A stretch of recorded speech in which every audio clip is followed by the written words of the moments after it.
je vais juste me prendre une petite note. On va commencer la capsule.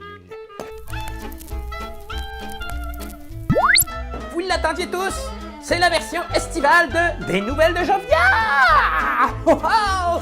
Léa est une petite fille que nous avons vue à Sainte-Justine pendant près d'un an. Par hasard, j'ai rencontré le papa de Léa au terrain de baseball.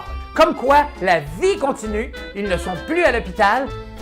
Et bien voilà, terrain de baseball, c'est ici que j'ai rencontré Jean-François dans la vraie vie. Jean-François va nous parler, en tant que papa, comment il a vécu l'expérience d'avoir Dr. Clown dans son entourage alors que sa fille était hospitalisée. Je vais aller me chercher une slush. Ciao! Jean-François Legault, papa de Léa Legault, de Théo Legault et le conjoint de Stéphanie Roy. Léa, durant Noël 2012, avait des symptômes un peu de malaise aux genoux, puis des symptômes physiques là, qu'on n'aurait pas pensé à rien de grave, mais il reste que c'était des petits tracas qu'on avait, puis elle n'était pas bien. En rentrant à l'hôpital, ça n'a pas été tellement long, ça faisait à peu près 10 minutes à l'urgence que les médecins sont venus nous voir, puis ils nous ont dit on investigue pour une leucémie. 2 jours après, on a une rencontre officielle avec les docteurs, puis ils nous disent que Léa a une leucémie myéloïde aiguë, donc une leucémie qui est assez rare et difficile à traiter. Qu'elle a un pronostic de 50 % puis qu'on allait avoir un traitement qui allait durer à peu près 6 mois. Fait que c'est un gros choc, c'est comme ça que ça a commencé. C'est d'une tristesse incroyable, c'est dur à apprendre, il n'y a pas de mots pour décrire ça.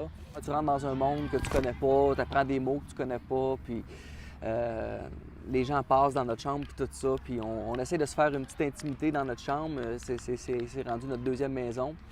Puis c'est ça, il n'y a pas grand personne qui rentre dans cette chambre-là. Il n'y a pas, à part les docteurs, les infirmières, je peux peut-être compter sur une main là, le nombre d'amis qui sont venus parce que c'est un environnement qui est super intimidant. Le Dr. Clown, ça a été le premier sourire après d'avoir reçu le diagnostic de cancer de Léa. Là, on rentre dans une période, dans une torpeur incroyable, puis on reste entre nous autres, on reste proches, mais la première façon qu'on ressort de ça, c'est par les Dr. Clown, c'est avec eux autres qu'on a notre premier sourire. Ce que je peux faire, c'est d'essayer de m'assurer que Léa a une bonne humeur, elle reste en forme, elle bouge, elle reste active. Puis c'est ça, les Dr. Clown, ils rentrent dans cette dynamique-là parfaitement. Là, ils viennent nous voir, on joue, on se lève, on bouge. C'est exactement ce qu'on veut faire. C'est une des rares choses que tu peux amener à un enfant qui est en isolement, qui ne peut pas sortir, qui ne peut pas voir ses amis, qui ne peut pas voir les cousins, cousines parce qu'ils sont trop jeunes pour venir à l'hôpital. Les Dr. Clown, c'est à peu près la seule chose que tu peux amener à un enfant dans un contexte comme ça pour le faire sourire, pour l'épanouir, pour qu'il joue, pour qu'il soit un enfant. Si tu veux qu'un enfant reste un enfant à l'hôpital, c'est la seule chose qui est faite pour ce contexte-là dans un hôpital. Écoute, moi, j'entends le clown arriver du bout du corridor, là, puis je sais qu'ils arrêtent d'une chambre ou deux, je vais les rencontrer pour leur dire comment Cléa allait, puis quel genre de jeu on pourrait faire avec elle ce jour-là. Ça change complètement l'ambiance ces jours-là, c'est sûr. Si on a fait un jeu, ça a duré quasiment 1 heure de temps, c'était vraiment intense, puis c'était pendant que Léa se préparait pour la greffe. Fait qu'on a fait à pédalo une greffe de tête.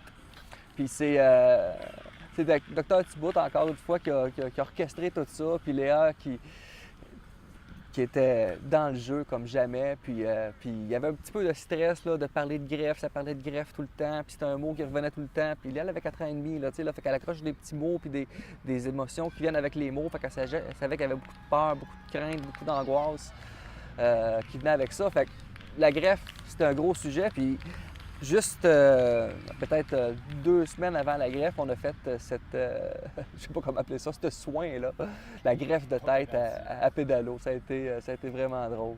Là, ça fait 1 an et demi que Léa elle a eu sa greffe. Ça fait 1 an qu'elle n'a pas été hospitalisée. Fait que pour nous, c'est beaucoup de normal, ça, là, par rapport aux 3 années d'hospitalisation. Fait que c'est graduel, puis on profite là, des soirées au baseball.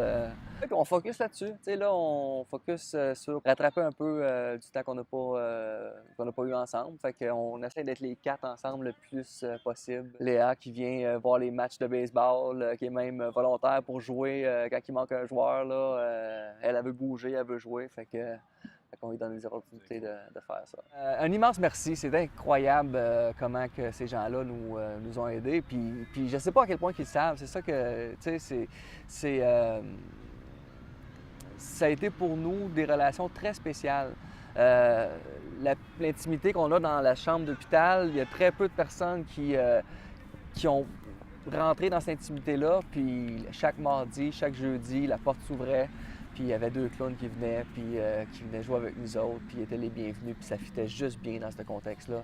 Puis ils nous ont fait un immense bien à chaque fois qu'ils sont venus. Il faut donner la recherche pour sauver des vies, mais il faut aussi pouvoir aider à améliorer les conditions de vie des enfants, puis ça, c'est par les docteurs clowns que c'est le mieux fait. Fait que merci beaucoup Thibaut, merci Pédalo, merci tous les docteurs clowns, merci Frog, puis continuez votre bon travail parce que ça fait énormément de bien aux enfants et aux parents. Et voilà, c'était Jean-François, le papa de Léa et de Théo également, notre joueur de baseball. Et sur ce, je vous remercie de m'avoir écouté, d'avoir pris quelques minutes de votre temps pour vous resyntoniser sur des nouvelles de Jovia version estivale. Bon, je retourne à mes vacances. Où c'est qu'ils sont? C'est par là.